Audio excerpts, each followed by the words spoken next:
Welcome to the Making Kids Count podcast, brought to you by Kentucky Youth Advocates, where we sit down with policymakers, community leaders, and youth to discuss ideas to make Kentucky the best place to be young.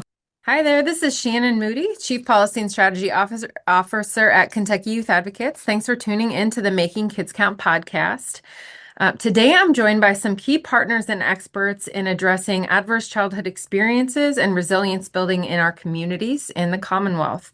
Today's focus will be on the importance of addressing what Dr. Wendy Ellis has coined the pair of ACEs, which includes adverse community environments and the conditions in which our families live, work, and grow, which we know can contribute to child outcomes and child well-being. And we're really looking forward to having a conversation with our folks today about what that looks like in a couple of different communities across the Commonwealth. So what we know is that ACEs, or adverse childhood experiences, in Kentucky are common. And Kentucky kids need healthy environments to flourish. So today we will be discussing the role of meeting the basic needs of our kids and families to help prevent and mitigate childhood adversity and ideally grow opportunities for positive childhood experiences. And just a note, the Bloom Kentucky Initiative, which our guests are engaged in some capacity or another, is focused on addressing adverse childhood experiences, promoting positive childhood experiences. And this legislative session, we are advocating for several state legislative priorities that I think we will touch on a little bit later in the podcast. So today I'm joined by Lacy Boling, the Executive Director of the Paducah Cooperative Ministries, Sara Hemingway, Executive Director of Marilyn and William Young Foundation in Owensboro, and Timothy Johnson, Executive Director of the Greater Clark Foundation in Winchester, Kentucky. Really glad to have you all here today, and I'm excited to hear from your perspective on the ground and working to meet the needs of kids and families across the Commonwealth. Before we jump in and get started on the content, I'd really love for you all to give me a quick introduction of yourself and your organization and the folks that you serve, in addition to what is giving you hope or bringing you hope right now. So maybe we can start with Sara and then pass it around. Sure. Thank you, Shannon. I am the executive director of the Marilyn, and William Young Charitable Foundation, and I'm happy to be here. What we do is, as a privately endowed foundation, we look for ways that we can help shore up families and support them through our grants, also through advocacy, and being just really involved with the nonprofits that serve our families. That's really probably one of our main goals as a foundation. And I will say the one thing that gives me hope is my community. We are really bound tight over here in Owensboro and committed to each other. So they continue to inspire me. Timothy, what about you? So again, hi, I'm Timothy Johnson. Thank you very much for the invitation to be here. I serve as President and Chief Executive Officer of the Greater Clark Foundation, located in Winchester, Clark County, Kentucky, but also serving Powell and Estill counties. We like to say is where the bluegrass meets the Appalachia, so that kind of intersection there.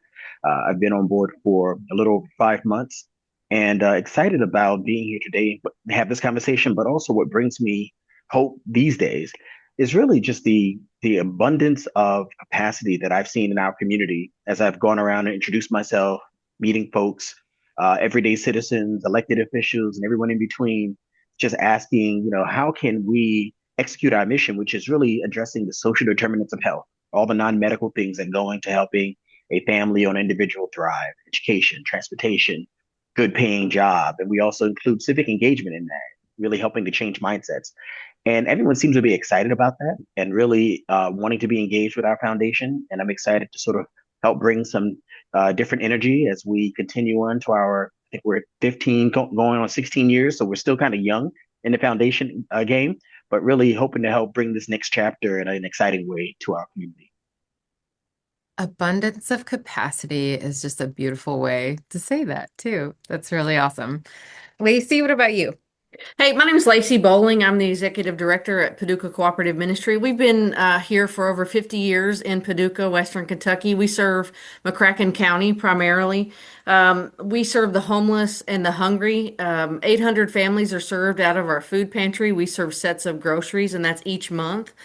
We also are able to help those who have been homeless before. Pay for utility bills or rent with down payments, things like that. And then we run a 48-bed transitional shelter called Fresh Start Village, if you're familiar with that program here in Western Kentucky. It's 48 beds, women and children. That's who we serve. And what gives me hope? I'm not known for hope primarily. It's not one of my favorite things in life. I don't think of it as a strategy.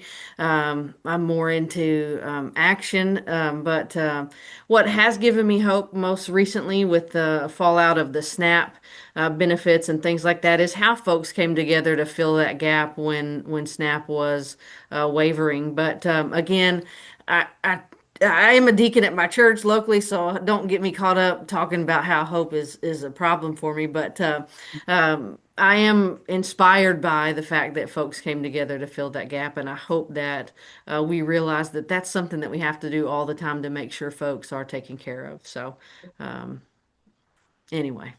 Lacy, it sounds like you all are about action and taking Yep. action. And I can't wait to dig into learning a little bit more from each of you about the ways that you all are supporting family needs and the efforts to address adverse environments where kids grow up.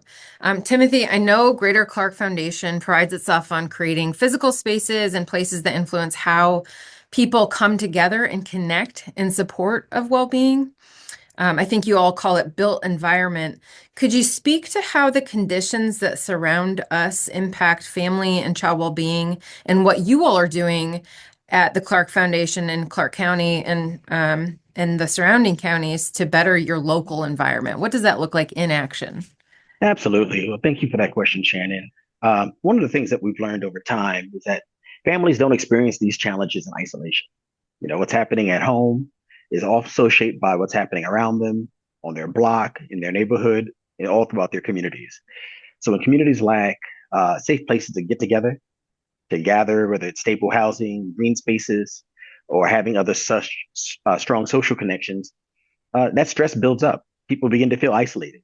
And that isolation affects parents, it affects kids, everyone in between, and how families function from day to day. So, what we call the built environment, we pay a close attention to that because it can either go to reinforce that isolation or it can invite connection to help dissipate that.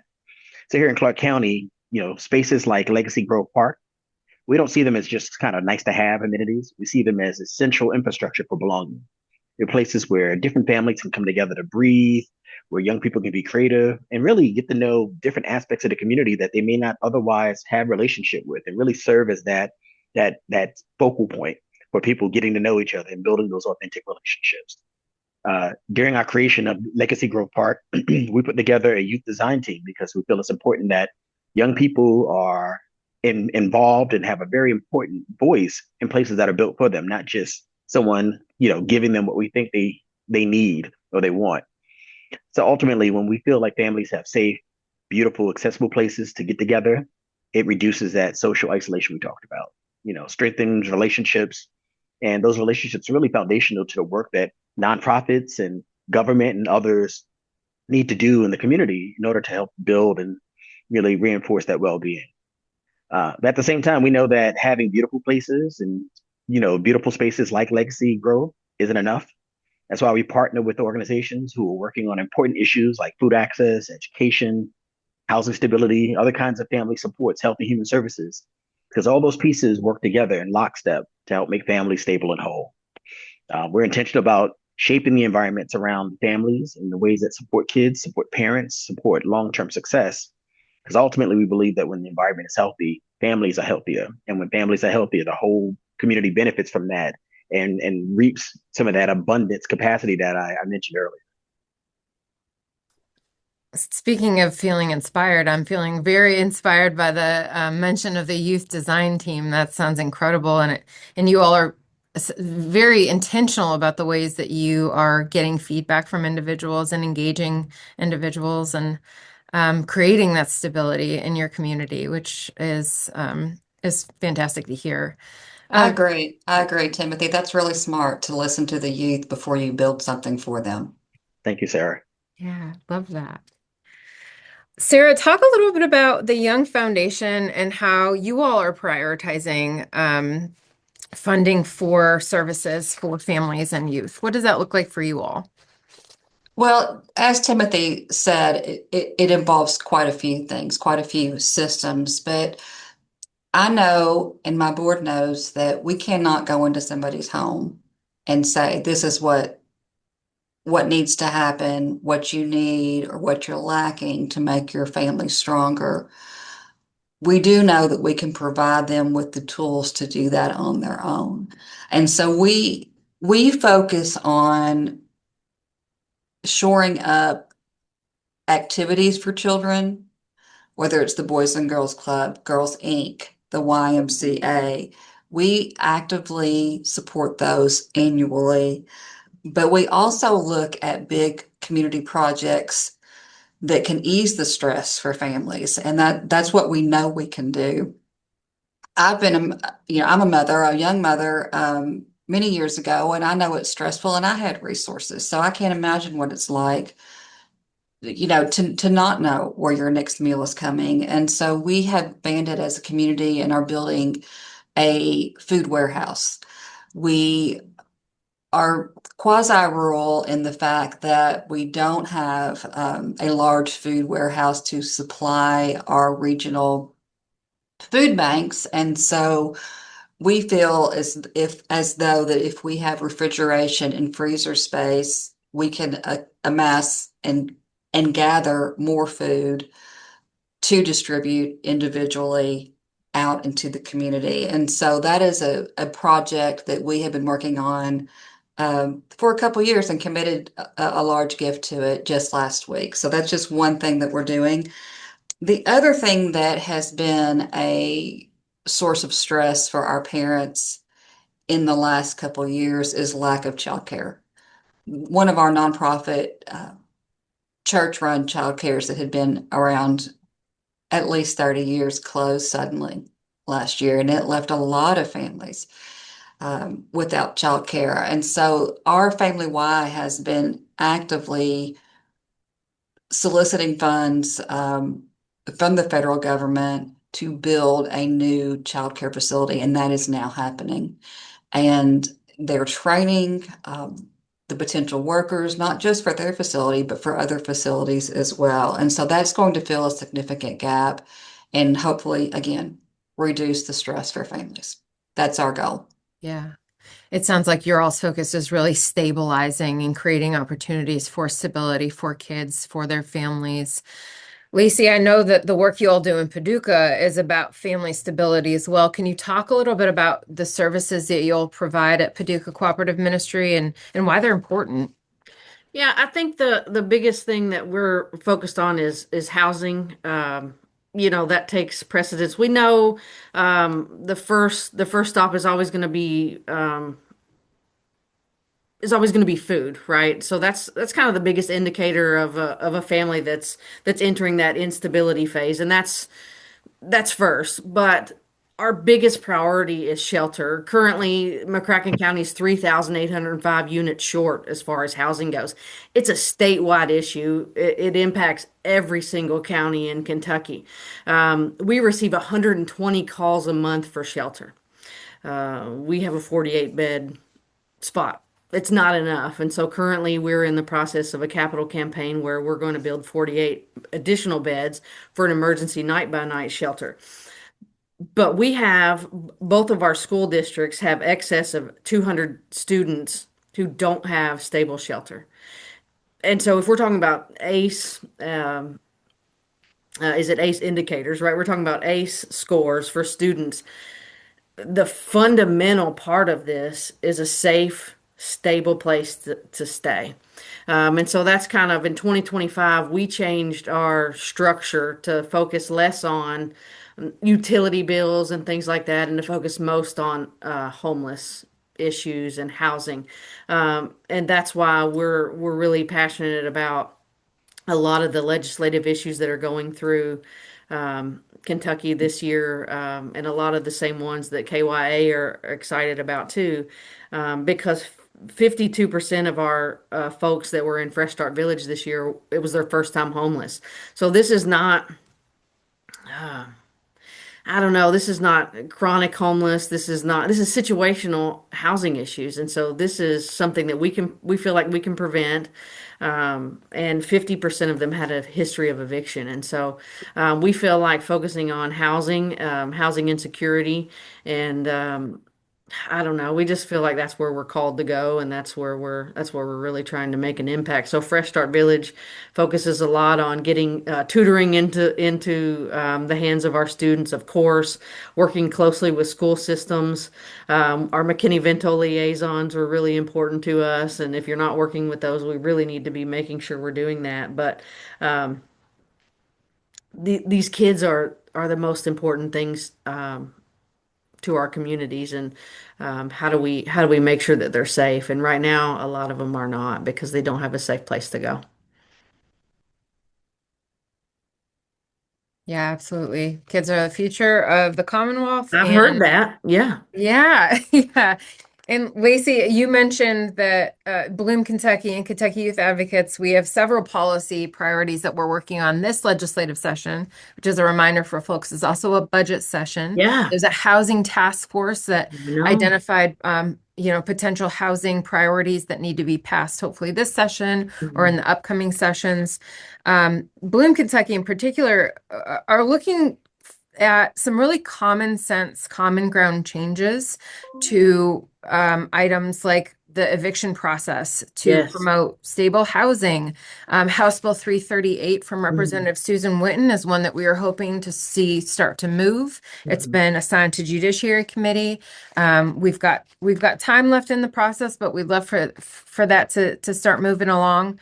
Another priority area is around families and their disconnection to utilities. I feel like Mhm. that could also be, Lacy, to your point, kind of Yep. a flag for when families are starting to move Yep. into instability, not Mhm. being able to afford those utility bills. Mhm. So Not we're on- looking for some not on- comments. yes, and not only that, but right now, it, it's also not illegal to cut off electricity or water when it's really cold or really hot. And so 32, and I don't know what the top is, I can't recall. But we're seeing folks who, when it was really cold out, getting disconnect notices. And that is on the table right now, too. And so imagine being a student in school. And your utilities are cut off, and it was 20 degrees outside. Yeah. I think it felt like 6 this morning. I don't know. That's what one of my volunteers said. And you go to school and you are faced with a utility outage. And we're getting calls like that. And we know if a student has been homeless already, they're more likely to be homeless again. And so we're getting these calls, and they're getting disconnect notices from power companies. And there's nothing to protect them from that right now. And Yeah. that's what's at stake this year. Yeah. And babies can't regulate their temperatures, I've heard that too. which is also critically important. So Yeah. Senate Bill 88 and House Bill Mhm. 377 are bills Yeah. to be watching when we're talking about utility disconnection. And then investing in diaper need. We know that access to diapers is critical for our parents, especially young parents who tend to not have as much when it comes to resources. Sarah, I see you nodding your head, especially when it comes to childcare is expensive, diapers are expensive. We're looking at ways to invest in the diaper needs of families with young children through House Bill 302, and which is Vanessa Grossel's bill, Representative Grossel's bill, and then Senate Bill 58, which is Senator Cassie Chambers Armstrong. So Timothy, Sarah, Lacy, talk to me about these policy priorities and how you think they could impact what it means for your community. I'll let the ladies go first this time. Okay, thank you. I'm particularly watching, since it is a budget year, what happens with the Child Care Assistance Program. That is an item that can make or break a young family, especially a single parent family, to work or continue their education. And I know there's people who want to work, but it doesn't make sense for them to work if childcare is too affordable. And that to me is just an atrocity when they want to better themselves and want to better their family. So I hope that we can come to some kind of resolution in funding that um, so that we can have that moving forward for families. And just showing our children a good example for work. Mhm. Yes. I will reiterate, over 90% of the folks in our Fresh Start Village do have income. And a lot of times folks that are labeled without shelter are often deemed as not employed, and that's not the case where That's we not the are. case. So, I in agree. addition, Thank you for that statistic, Lacey. I yeah, appreciate that. absolutely. Um, and as it relates to youth, House Bill 338 is important to us and one that I'm watching specifically because, as it stands right now, youth who are kind of caught up in the eviction process are not protected um, in that in that eviction process because their names can go right in on an eviction notice if a judge does not catch it. And they can get caught up in that process as well. So we've seen kids' names on that, and they didn't even know that their names are on an eviction. And fast forward several years, and they're trying to get a background check, and they're trying to get their own house now, and they're doing a background check, and who knew when their mom got evicted when they were a kid, their name was on that because the judge didn't catch it. The landlord put their name on it, and maybe there was no ill intent. Who knows? But their name was in that household, and currently there is nothing that protects somebody that's under 18 from getting their name put on that eviction. And this bill would stop that and would require their name to be excluded from that. And that to me is what common sense looks like. Why on earth would a kid's name be put on an eviction, a legal document, when they had nothing to do with that? And so again, we had 66 people that were under 18 in Fresh Start Village in 2025. And they don't make those choices of where they live or where they go or why they're in a shelter. But 66 people under 18 last year. So that bill is one that we're watching very closely. And we obviously need it to, we want that to help protect kids. So, So as a foundation, we don't write policy per se. That's not our wheelhouse, but we do see every day how policy shows up in real lives. We see how the decisions made in Frankfurt shape whether or not families feel safe, stable, secure, or whether or not they're constantly on edge. When a parent is feeling on edge about possibly being evicted, some of the stats that we heard a few moments ago, or whether the lights will be turned off now that we know that is, legal to do that, just sort of mind blowing to me. It becomes impossible to focus on anything else. We expect young people to come to school and be their best versions of themselves when these things are lurking around in the background. It's affecting their health, their learning, their emotional well-being. So, when we talk about things like stable housing, fair utility policies, access to basic needs like diapers, it's not just about financial assistance. It's about protecting child development. We're talking about supporting strong families and helping to build better communities, healthier communities. We're a place-based foundation, really focused on those three counties I talked about, Powell and Estill. But our role is to listen very closely to what our families and our communities are telling us and what they're experiencing, and helping to figure out ways to help strengthen the systems that reduce that unnecessary stress that I've talked about. We try to be closer to ground, out among the people, being responsive to what they're telling us. But we don't do this work alone. Although we don't do policy directly and write policy, we're proud to stand alongside the experts, partners who do that. Folks like, Kentucky Youth Advocates and others who are deeply engaged in policy work. You all bring the expertise. We see ourselves as helping to lend some community voice, local insight, support wherever we can. But at the end of the day, these priorities are about dignity, about stability, about opportunity. And that's the kind of community we're all trying to build. And these policies have a direct impact on families' abilities to experience that. And the work that you all do in our communities to help strengthen our families and strengthen and knit together our communities then can help for us to shape really good policy. And it's kind of cyclical, right? If we have folks who are engaged in the process and helping to shape those policies along with our legislators in the General Assembly, creates opportunities for uh, listening and learning from each other and shaping policy based on how people are impacted and the experiences that they have. Lacy mentioned, kids being named on evictions. Right now, there's no way to remove their names. So whether it was accidental or not, unfortunately, it stuck with them. But Representative Whitten listened and has learned from advocates and from folks with experience being named on eviction petitions that something needs to happen, and she's working to take action to do something about it. So we're really grateful for those legislators who have engaged in the process and have really listened and taken what they've heard from their communities to Frankfort, to the Capitol, to see some changes happen. So I would like to open it up to any final remarks or reflections based on what you heard from each other or based on what you would really like to see moving forward with our General Assembly. Any advice for other advocates or things that you would like to share with our podcast listeners? I mean, I would just offer how important it is to get involved in the process. As I mentioned, although we don't necessarily write policy, we were up in Frankfort a few days already this session. We participated with Kentucky Nonprofit Network and their nonprofit day, and it's important to just show up, bring along volunteers, bring along folks who have the lived experience, because our legislators learn so much and they're really influenced by hearing directly from them, more so than even sometimes hearing from us. So I would just say, don't underestimate the importance of showing up and really helping to educate our lawmakers on the impact that some of these decisions have downstream.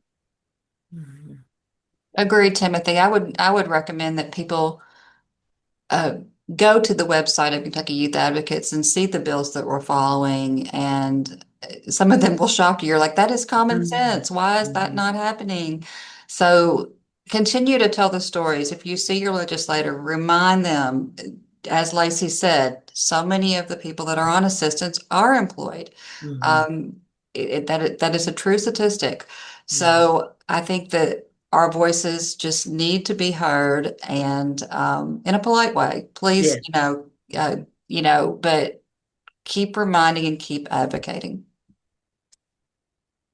Yeah, I don't want to be an echo there, but it is. Sometimes you feel anxious, like, oh, these people don't want to hear from me, or I'm not really anybody, especially when you're from way out in Paducah. Nobody ever goes up there. It takes so long to get there, but and I grew up in Whitesville. That's really close to Owensboro out there, and you just feel like these people do not want to hear from me, but they really do. And introduce yourself, your name, where you're from. We did elect these folks, and they do want to hear your stories, what you're doing, and the people that work with them. Sometimes you meet their handler, and that's just as good as meeting the person that you elected. And so just tell them what you're doing and what's important to you, and that you do support a bill. And know the numbers of the bills and what's going on, because some of this stuff you think is not, that can't be real life, that can't be what's going on. I didn't know that they could cut off electric until I really got involved in knowing what was going on. But we don't really want to stay out of local politics. We want to be involved in that and know what's going on. Know your mayor, introduce yourself to your mayor, know your commissioners. These are the people that are making it happen for you locally, and it's okay to know them. Even your Chamber of Commerce. This is how these things get done for you locally. So thank you for having me on here as well, and just giving us a chance to say that, because it is important. Thank you. Yeah, we appreciate you all so much for joining us today. I think we heard on the ground, a healthy, stable environment for our kids and families helps not just immediately for our kids to be able to go learn in school or at their early childhood center or in different places where we can engage with kids to show them that we have supportive communities and environments. You all are doing incredible work in your communities to help create opportunities, not just for stability, but also to be heard and to feel listened to, which is really important as a member of the Commonwealth. Also would like to reiterate, get to know your legislators, reach out to them, help them understand what's important to you, help them understand what's happening in your community so that when they are heading up to Frankfort, they can carry that with them and know how to support the actions that our legislators are taking by voting yes or no on certain bills. I will highly, highly advocate for people to check out kyouth.org/Bloom for more on Bloom, Kentucky, and those policy priorities that we are following and taking action on. You can track the progress of those priority bills and find out other ways to take action on our bill tracker. And then just want to say again, thank you to Lacy, Timothy, and Sara for joining us today, imparting us with your wisdom and being real present for your communities and their needs. And thank you for tuning in to the Making Kids Count podcast. Thank you, Thank Shannon. you. It's a pleasure. Thank you for listening to the Making Kids Count podcast. For more information and to listen to more episodes, visit kyouth.org/podcast. To support this podcast and our mission as the independent voice for Kentucky kids, please consider making a gift at kyouth.org/donate.